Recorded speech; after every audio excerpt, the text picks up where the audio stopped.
Hello friend, good morning. কেমন আছো সবাই? আশা করি ভালো আছো। আর আমিও এদিকে বেশ ভালো আছি। আজ হলো মঙ্গলবার আর এখন বাজে সকাল 6:30 মতন। এখন থেকেই আমি আমার ভিডিওটা স্টার্ট করলাম। আশা করি আজকের ভিডিওটা তোমাদের কিছুটা হলেও ভালো লাগবে। আজকেও কিন্তু সকালে অনেকটাই আগে ওঠা হয়েছে। ঘুম থেকে উঠে নিজস্ব কাজকর্ম সেরে নিয়ে তারপর সংসারে কাজে হাত দিয়েছি। আর এদিকে দেখতেই পেলে আমি আটাটা মেখে রুটিটা করে নিলাম। আর এদিকে দেখো, ওদিকে কড়াইয়ে তোমার ভেন্ডি ভাজাটা বসিয়ে দিয়েছি। আর দাদাভাই টিফিনগুলো দিয়ে গেল। টিফিনে তোমার একটা তরকারি, দই আর রুটি নিয়ে যায়, আর ভেন্ডি ভাজা রুটি খেয়ে যাবে। তো ব্যাস সেটাই চটপট করে আমি রেডি করে দিচ্ছি। আর এই সকালটা তো তোমাদেরকে বলেইছি আমার অনেকটা ব্যস্ততার মধ্যে কাটে, তাই প্রতিদিন তোমাদের সাথে এইটা শেয়ার করতে পারি না। তো মাঝে মধ্যে যখন আমার সময় হয় তখন আমি তোমাদের সাথে শেয়ার করে দিই। তো আজকে যেহেতু হাতে অনেকটা টাইম ছিল, তাই ভাবলাম যে ভিডিওটা অন করি আর আজকে সকাল থেকেই তোমার স্টার্ট করি।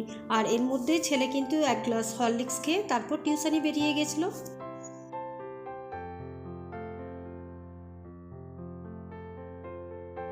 আর এখন ঘরটাকে ভালোভাবে ঝাড় দিয়ে নিচ্ছি। রাত্রে কিন্তু আমি ঘরটাকে একবার ভালোভাবে ঝাড় দিয়ে রাখি, সেই জন্য সকালবেলায় আমার অতটাও দেরি লাগে না ঝাড় দিতে। আর হালকা করে ঝাড় দিয়ে দিলেই হয়ে যায়। আর এটা আমার বরাবরই অভ্যাস, রাত্রেবেলায় ঝাড় দিয়ে তারপর আমি শুতে যাই। সকালে উঠে যদি দেখি ঘরটা নোংরা আর পায়ে বালি বালি লাগে, তাহলে দেখবে নিজেরই খারাপ লাগে। সেই কারণে শত কাজের মধ্যেও আমি কিন্তু রাত্রে ঘরটা ঝাড় দিয়ে তারপর শুতে যাই। আর রাত্রেবেলায় ঘুমাতে যাবার আগে যদি আমরা মোটামুটি টুকিটাকি কাজগুলো করে রেখে নিই, তাহলে দেখবে সকালে উঠে আমাদের কাজের চাপটা কিন্তু কম হয়।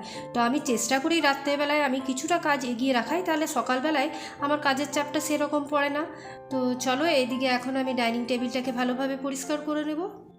আর এখন তো টেবিলের ওপরেই খাওয়া দাওয়া হয়, তার জন্য যখনই খাওয়া দাওয়া হয় তখনই মুছতে হয়। তো দাদাভাই অফিসের খাওয়া দাওয়া করার পর আমি ভালোভাবে টেবিলটাকে মুছে নিই। আর রাত্রে খাওয়া দাওয়ার পর একবার ভালোভাবে মোছা হয়। তো সেই জন্যে আমি ওয়েট করি দাদাভাই আগে বেরিয়ে যাক, তারপর আমি ঘরের সমস্ত কাজগুলো করব। তো দাদাভাই বেরিয়ে গেছে, তাই এখন আমি যতগুলো কাজ আছে আস্তে আস্তে সব আমার নিজের কমপ্লিট করে নিচ্ছি।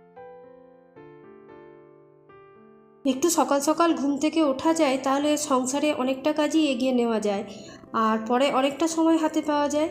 আজকে যেমন অনেকটাই সকালে উঠেছি, আমার অনেকটা কাজই হয়ে গেছে। এরপর ঘরটা মুছে নিলেই হয়ে যাবে।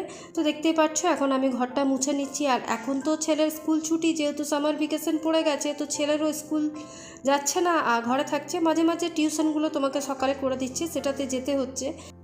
আর আমিও কি করছি, ঘুম থেকে ওঠার পরেই কিন্তু স্নানটা সেরে নিচ্ছি। তাহলে কি হয়, শরীরটাও ঠান্ডা থাকছে আর কাজ করতেও বেশ এনার্জি পাওয়া যাচ্ছে। যদিও রান্নাবান্নার পর আবারও আরেকবার স্নান করি। আর যেহেতু আজ জয় মঙ্গলবার, মা মঙ্গলচণ্ডীর পুজো, স্নানও হয়ে গেছে আর পুজোটাও কিন্তু সকালেই হয়ে গেছে, কারণ আমাদের মন্দিরে অনেক ভোরেই পুজো হয়, কারণ পাড়ার সবাই পুজো করতে আসে। তো তাই আমারও পুজো হয়ে গেছে। আর এদিকে আমি 1 কাপ চা খেয়ে তারপর ঘরের যা সমস্ত কাজ আছে সেগুলো করে নিচ্ছি। তো দেখো, এখন এদিকে বিছানাটাকে ভালোভাবে ঝেড়ে তারপর গুছিয়ে নিলাম।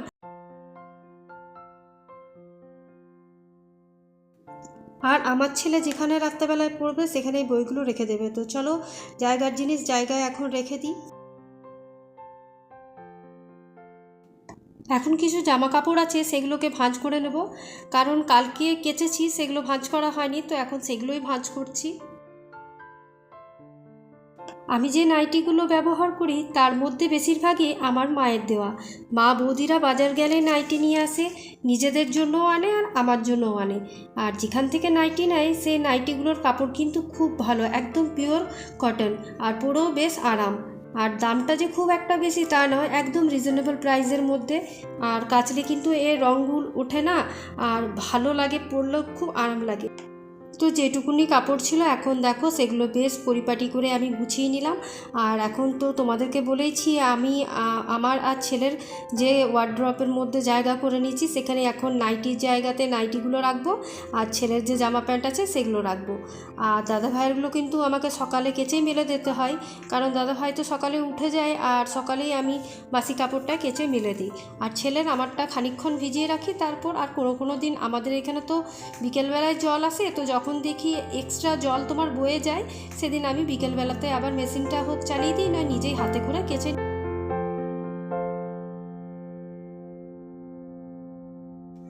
এখানে কিছু জামা কাপড় আছে, এখন সেগুলো ভিজিয়ে নেব।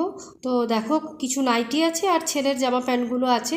তো একটু হাতে করে ডলে নিলে কিন্তু দেখবে বেশ ভালো পরিষ্কার হয়। আর আধ ঘন্টা যদি ভিজিয়ে রাখতে পারো তাহলে তো খুবই ভালো। তো যেহেতু আমি খুব একটা ভালো হাতে কাচতে পারি না, তার জন্য আমি কিন্তু আধ ঘন্টা ভিজিয়ে রাখি।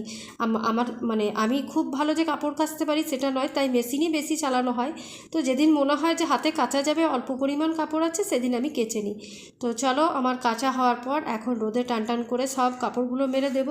আর সারাদিনে তো আমরা বলেইছি আমাদের 2-3টে করে নাইটি ছাড়া হয় আর কাচা হয়, লেগে যায় আমাদের কাজের ক্ষেত্রে।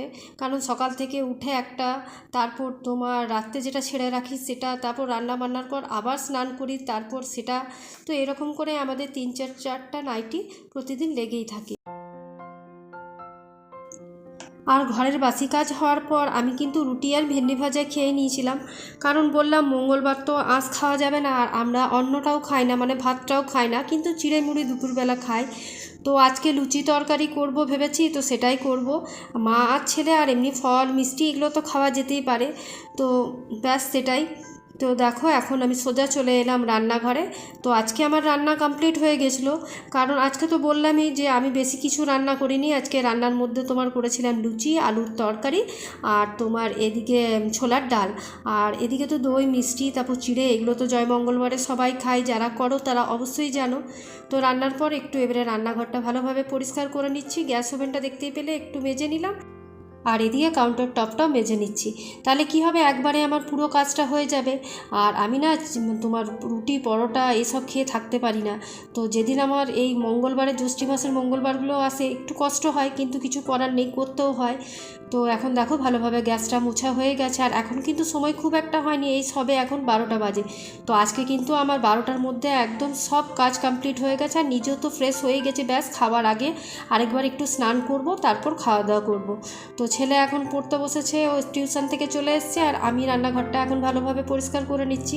আর রান্নাঘরের যেটুকু জিনিস থাকে আমি প্রত্যেকটা সরিয়ে সরিয়ে রান্নার পর কিন্তু মুছে নিই। তাহলে কি হয়, তোমার যে তেলের ছিটাগুলো উড়ে উড়ে বসে সেগুলো কিন্তু পরিষ্কার হয়ে যায়।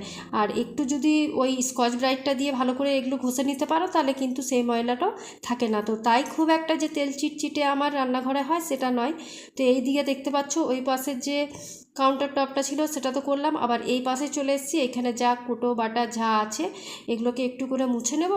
আর যে ওয়ালটা আছে টাইলসে সেটাকেও একটু ভালো করে মুছে নেব। তাহলে কি হয়, তোমার দেখো যতই আমরা করি, চিমনি না থাকলে কিন্তু তেলটা উড়ে বসে। তো একটু করে যদি এরকমভাবে আমরা প্রতিদিন মুছে নিতে পারি রান্নার পর, তাহলে রান্নাঘর কিন্তু এতটাও নোংরা হয় না।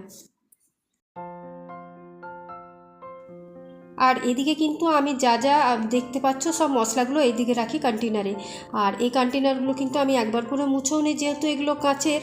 তো কাচের বলে একটু তেল চিটচিট হয়ে যায়, তো সেই জন্য আমি প্রত্যেক দিন একটু করে মুছে নিই। তাহলে কি সেরকমভাবে তোমার তেলটাও বসে না। আর এগুলো কিন্তু সেই কফি জারগুলো, এগুলো কিন্তু আমি ফেলিনি, প্রত্যেকটাই রেখে দিয়েছি। এগুলোতে এই জিরে, ধনে, হলুদ, লঙ্কা গুঁড়ি যেগুলো বেশি পরিমাণে হয় সেগুলো রাখা যায়। তো চলো আজকের ভিডিওটা এখানেই শেষ করছি। কালকে আবার একটা নিউ ব্লগ নিয়ে তোমাদের সাথে দেখা হবে। আজকের মতন এইটুকুই, টাটা।